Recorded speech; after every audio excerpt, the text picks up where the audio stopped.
ಹಿಂಗೆ ಒಂದು ದಿವಸ ಆಫೀಸಲ್ಲಿ ಕೂತ್ಕೊಂಡಿದ್ದಾಗ ನ್ಯಾಷನಲ್ ನ್ಯೂಸ್ ಚಾನಲಲ್ಲಿ ಕೆಳಗಡೆ ಸ್ಕ್ರಾಲ್ ಬರ್ತಾ ಇತ್ತು, ಹಿಮ ಕುಸಿತ ಆಗಿದೆ, ಭಾರತೀಯ ಸೈನಿಕರು ಸಿಕ್ಕಾಕೊಂಡಿದ್ದಾರೆ.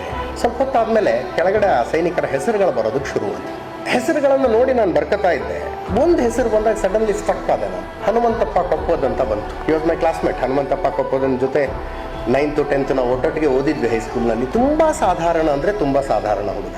ಓದುವುದರಲ್ಲಿ ಮುಂದಿರಲಿಲ್ಲ, ತುಂಬ ಚೆನ್ನಾಗಿ ಕಬಡ್ಡಿ ಆಡ್ತಾ ಇದ್ದ, ಕಿತ್ತು ತಿನ್ನುವ ಬಡತನ ಇತ್ತು, ತುಂಬ ನಾಚಿಕೆಯ ಸ್ವಭಾವದ ಹುಡುಗ. ಯಾವತ್ತೂ ಮೊದಲಿನ 2-3 ರೋನಲ್ಲಿ ಕ್ಲಾಸಲ್ಲಿ ಕುಳಿತವನು ಕೂಡ ಅಲ್ಲ, ಹಿಂದ್ಗಡೆ ಹೋಗಿ ಕುತ್ಕೊತಿದ್ದ, ಒಂದು ಹುಡುಗಿನ ಮಾತಾಡಿಸ್ತಿರ್ಲಿಲ್ಲ. ಅಷ್ಟೊಂದು ಕ್ಲಾಸ್ನಲ್ಲಿ ಅಷ್ಟೊಂದು ಸಾಧಾರಣ ಅಂದರೆ ಸಾಧಾರಣ ಹುಡುಗ. ಭಾರತೀಯ ಸೈನ್ಯ ಆತನನ್ನು ಯು ಆರ್ ನಾಟ್ ಫಿಟ್ ಅಂತ 2 ಸಲ ರಿಜೆಕ್ಟ್ ಮಾಡಿದ್ಮೇಲೆ 3ನೇ ಸಲ ಪ್ರಯತ್ನ ಪಟ್ಟು ಹಠಕ್ಕೆ ಬಿದ್ದು ಮತ್ತೆ ಸೈನ್ಯಕ್ಕೆ ಜಾಯ್ನ್ ಆಗಿದ್ದ ಆತ. ಅದರ ಜೊತೆಗೆ ಸಿಯಾಚಿನ್ನಲ್ಲಿ ಪೋಸ್ಟಿಂಗ್ ಆದಾಗ ಮೈ ಮೇಲೆ 25 ಅಡಿ ಹಿಮ ಬಿದ್ದರೂ ಕೂಡ 1 ವಾರ ಒಳಗಡೆ ಉಸಿರಾಡ್ತಾ ಇದ್ದ.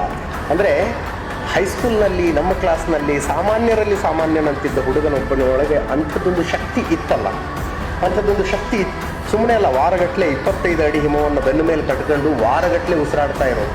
ರೆಸ್ಕ್ಯೂ ಆಪರೇಷನ್ಗೆ ಹೋದಂಥವ್ರು ಹಿಮವನ್ನು ಅಷ್ಟೂ ಸರಿಸಿದ ಮೇಲೆ ಅವನು ಉಸಿರಾಡ್ತಾ ಇರೋದು ನೋಡಿ ಆಶ್ಚರ್ಯ ಆಗಿತ್ತಂತೆ. ಇವತ್ತಿಗೂ ಆತನನ್ನು ಸಿಯಾಚಿನ್ ಮಿರಾಕಲ್ ಅಂತ ಕರೀತಾರೆ. ದೆಹಲಿಯ ಏಮ್ಸ್ಗೆ ಏರ್ ಲಿಫ್ಟ್ ಮಾಡಿದ್ರೆ ದೇಶದ ಪ್ರಧಾನಿ ನರೇಂದ್ರ ಮೋದಿ ಆತನನ್ನು ನೋಡೋದಕ್ಕೆ ಬಂದು ಅಂಥವನ ಜೊತೆ ಕ್ಲಾಸಲ್ಲಿ ಕೂತ್ಕೊಂಡು ಓದಿದ್ದೀನಿ ಅನ್ನುವ ಹೆಮ್ಮೆ ಇದೆ ನನಗೆ.